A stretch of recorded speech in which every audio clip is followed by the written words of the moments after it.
Okay, so I'm going to start my new workout program. I'm jumping a little ahead. I originally was going to do one workout, and then I decided yesterday I don't want to do that. I feel more progressed. So what I'm going to do is actually 2 to 3 exercises per day. It should take me about, we'll say, 12 to 17 minutes, give or take. I'm currently at 4:30 on the timer. I did a little bit of warm up, and honestly, some of it was just setting up the camera. So what I want to do at this portion is walk you through what I'm doing and what I'm focusing on. I certainly would not recommend all postpartum clients or people to go straight to what I'm doing right now.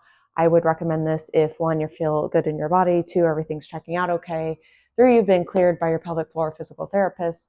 So it's a little bit more nuanced than what I'm giving right now. And that's something that I'll talk more about in another episode of how to determine like where you should start and where you should progress to, because it's not something like just because you see me doing it doesn't mean it's actually appropriate for me. And I might find out with what I'm about to do that I'm not ready for it. But I feel kind of ready for it. Also, I've got my baby over here, so we'll see how long this will last. And then we'll go from there. But so what I'm going to do is, first thing is a Bulgarian split squat. And then I also have some barbell deadlifts that I'm supposed to be doing. I honestly might not do the deadlifts because I don't want to wake her up. I might just stick with the dumbbells and keep it simple on that part. And then we'll go from there. So let's get set up for the split squat. So when we're doing a Bulgarian split squat, one of the hardest things, is the setup. So one of the ways that we can do this is I'm going to kick my foot out. I'm always going to start with my weaker leg as the working leg. I'm going to stand up. So when I kick that foot out, that's where my foot should be planted. And then my back foot is going to be on an apparatus. So it could be a bench or something like this. Now I'm going to go down and up. So I'm just checking myself and making sure I feel okay. I am a little bit more wobbly. It could be because of my shoes. So I'm going to kick those off. Someone waking up? No. So the ground's a little cold. I can kick out. So I'm going to have my feet like in a seated position, kick out, coming up. So this, I'm feeling more stretch in my quad on my right side. I don't really like that feeling, so I'm going to walk my foot out a little bit more. So it does take some time to figure out where your foot positioning should be, but once you get more comfortable with it, you'll find that right spot. So my sets and reps are 3 by 8 to 10. So 3 sets, 8 to 10 reps. So what I'm going to do is 1 set, rest for a minute. That's why I like a clock. Then I'll go into a second set, 8 to 10 reps. How do you choose 8 to 10? So 8 is going to be more heavy. 10 is going to be a little bit lighter. So when I'm thinking about this is, if I'm going to do 8 today, say 8 is like, oh my gosh, that feels like more than enough, and my last 9 and 10 reps would look like crap, then I need to stick with 8. And then next time I either go up in weight or up in reps. So let's see what I get today. So I'm going to go into seated position, kick my feet out, starting with the weaker leg. I'm right hand dominant, so usually the other side is the weaker leg. These are 15-pound dumbbells. We'll see. I honestly haven't done a split squat since maybe second trimester, even then. So I'm going to come down and up. These actually feel really good. Now, when I'm doing these 3, where do I want to feel it? For me, I want to feel it in my glutes. Most women are going to want to feel it in their glutes. You can also make this more of a quad exercise. 7, 8. Good. So you might have to play around with your foot positioning as well for where you want to feel it. So again, I'm going to just put my right foot down. Left foot's going to kick back. And I'm going to come down. I only did 8. And I think I'm going to stay with that since this is literally the first exercise that I've done. 3, 4, since giving birth. 5, 6, 7. It's good. And then I'm going to rest for 1 minute. So when I'm doing these, what I want you to focus on is as I'm coming down, inhaling, exhaling as I'm coming up. So inhale, exhale. Now, you don't have to do this with weights. Another option is to do it at home. So not necessarily a gym, but you can do it like on the back of your couch if you're pressed for time and you just need to work out at home. You could also do lunges, which is another effective exercise. Also, split squats are just a form of squats. So could literally do these guys. So see where that excuse me, that I'm so out of breath. That postpartum builds. So we'll go from there. And then I'll show you the next exercise and walk you through that. Second exercise is going to be a deadlift. Like I said, I'm supposed to be using the barbell, but it's going to take a lot more setup rather than just my adjustable dumbbells. And so it's got to be a lot louder. So I would prefer to let her sleep and me to get my workout in. So currently at 14:16 on the clock. So I started at 4. So that one exercise took me about 10 minutes. That's where I come from, 12 to 17. But again, I'm talking in between and then actually taking a little bit longer of a break because I'm freaking winded and I didn't expect that. So what I want to do is, one, encourage you to wear whatever you're wearing. Like, this is honestly just what I've been wearing around the house. It's chilly outside, so I've got my sweater on. I have a nursing bra on, which is shocking that I have a bra on. And then baby is literally in a laundry hamper with blankets. Shout out to my girl Ashley, who started that with her kids when she would bring them here. So deadlift, I used 15 on the dumbbells. Honestly, like before I had a baby, I was probably using like 35. So at least I can look at my logs and see what I was actually using. But like, that's a huge drop. And I feel like sore and winded. My pelvis was a little bit kind of tender doing it, but it didn't feel inappropriate. So tomorrow, if I wake up and this is all sore, then I know that movement's not right for me, and I'll probably go into squats.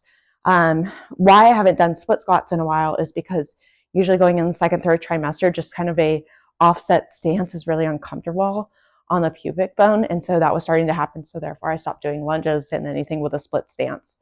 So now we're going to go into the deadlift. So I'm going to pick these guys up. First thing that I always tell clients is, fix my hair. I obviously love doing my hair. Is I hit you in the pelvis. So butt should shoot back. If we're going to take a PVC pipe, or you can take a broomstick, we want to make sure that back stays pretty level. So I've got a nice upright position. I hit myself in the pelvis, butt's coming back, and this PVC pipe is staying level. I'm not looking up and craning my neck. I'm also not rounding my back. So I want the PVC pipe or your broomstick to touch every point of your spine as you come down and up. There is a slight bend in the knees.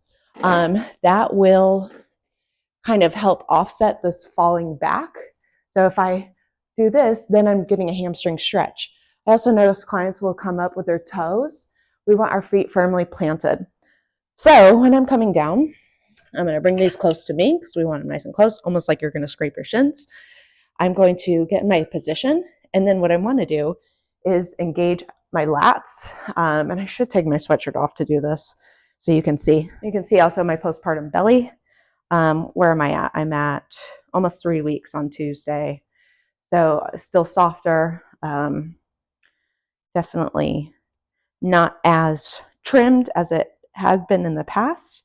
And that's something that I'll talk about in another video because it wasn't bothering me, and now we're kind of starting to realize it's there. Anyway, so when I'm doing this, what I want you to notice is I'm going to grab these, and instead of keeping my shoulders nice and rounded, I'm going to pull back and engage. So thinking of that pull down that we did in the breastfeeding video.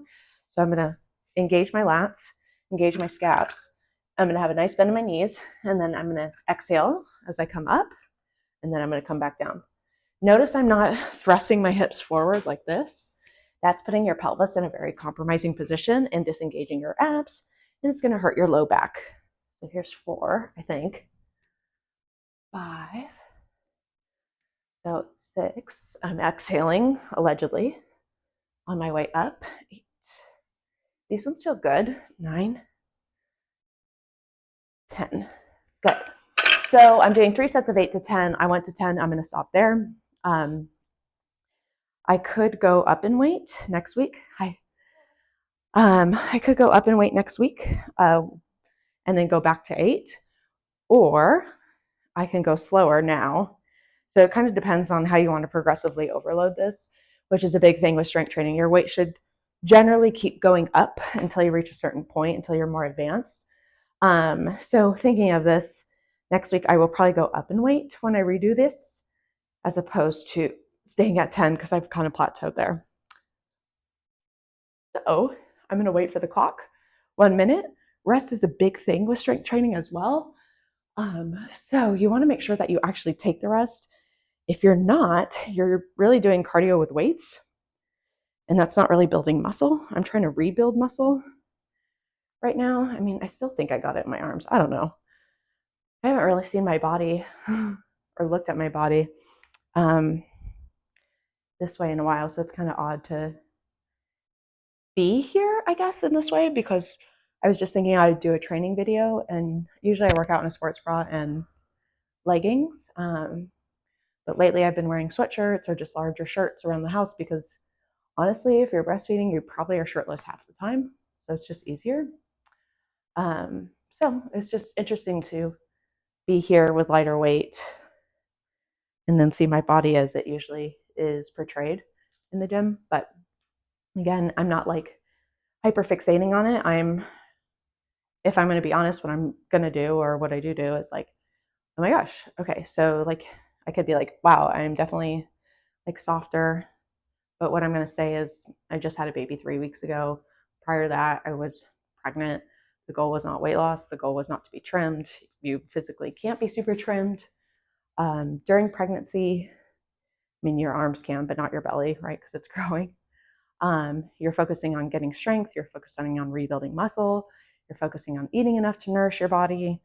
So all of these things right now are what we want to focus on, so that way we can provide for our baby. That way I have the energy with poor sleep to show up for my significant other. So the focus is not so much on aesthetics. The focus is more on nourishing and replenishing, while also what I want to do is say, okay, and you can go in a cut. So a cut is a weight loss phase or a fat loss phase. Essentially a leaning out phase is what I like to call it for some clients. So I can go into a cut, but that would also mean my calories would go super low when I'm already super hungry. It would also mean my milk supply might dip. I think that's 6, which would offset my goal of breastfeeding, 7. It would also mean I'm going to have less recovery, 8, 9, let me do this, 10, good. It would also mean I have less recovery. My sleep might get even more poor. So are those trade-offs worth it for a perceived, subjectively, let me emphasize this, subjectively perceived better body? And I'm thinking, not really. So it's definitely not worth it to go into a cut, although I could.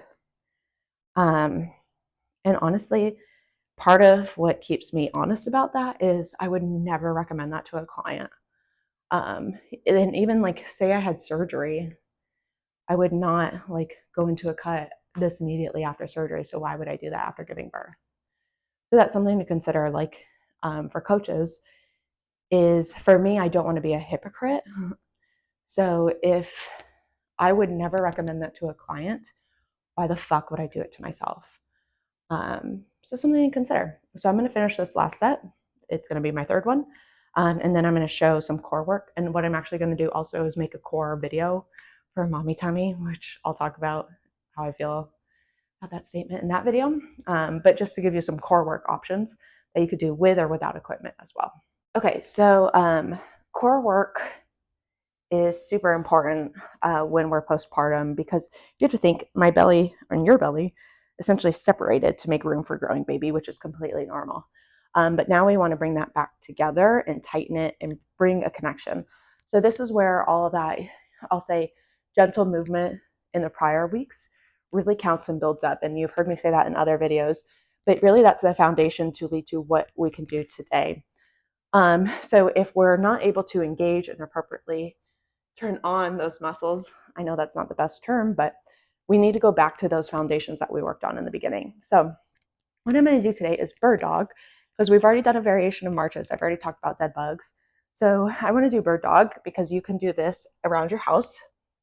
And bird dog is a little bit more challenging. So we can always just start with one foot coming out and switch, or keeping it one leg and then alternating. You could always just do one arm and switch arms. But today I'm going to go through the whole movement. We're going to do 3 sets of 8. I'm going to keep it very simple per side. So what I want to do, I don't want to dump my body. I want a nice neutral back. I'm going to again engage my lats, just like I did on the deadlift. And so as I'm coming up, I want to make sure that this is already engaged. So I'm pulling my blueberry. I'm bringing in my obliques to help support my stomach. And so I'm going to come up. And I don't know if I'm going to be able to talk through this because I have not planned this out very well. So I'm going to exhale, get everything right. Inhale, exhales then coming together. Now, I want to make sure my pelvis and everything is stable. I don't want to be rocking back and forth or feeling imbalanced. 4, 5, 6, good, 7, 8. So when we're doing this, you should feel it kind of across this line, almost like it goes from your right side down to your left, and then when I switch sides, my left side down to my right. So as I'm going to switch sides, again, engage lats, tuck pelvis slightly so I have a flat back, and then I'm going to come out, exhale. This side I'm a little bit more wobbly, so I'm just going to be more mindful.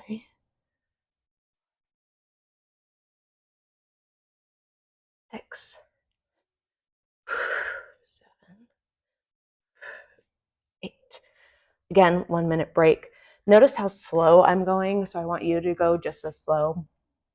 Even on my 1 minute break, we can go into a child's pose and just focus on that breathing. But again, it's starting to where you feel good and confident. So if you are wobbly, what you might do is just come out here and do one arm. You can make it as engaging as it needs to be by just sending your focus down to that core. It doesn't have to be this super quick thing that you're just trying to get reps in. You'll actually be more beneficial by getting less reps and focusing more on the form. So for example, say 8 is the goal, but 5 is okay. 6, 7 looks pretty shitty. Then just go to 5 and it's totally okay, because next time you do it, you might try 6 and kind of build from there. That's another way to modify. I hope you find this day helpful. You're welcome to take this workout and apply it to yourself. But again, please make sure that you're ready for it and your body feels good. If you have questions on it, let me know. And be sure to like, comment, and subscribe.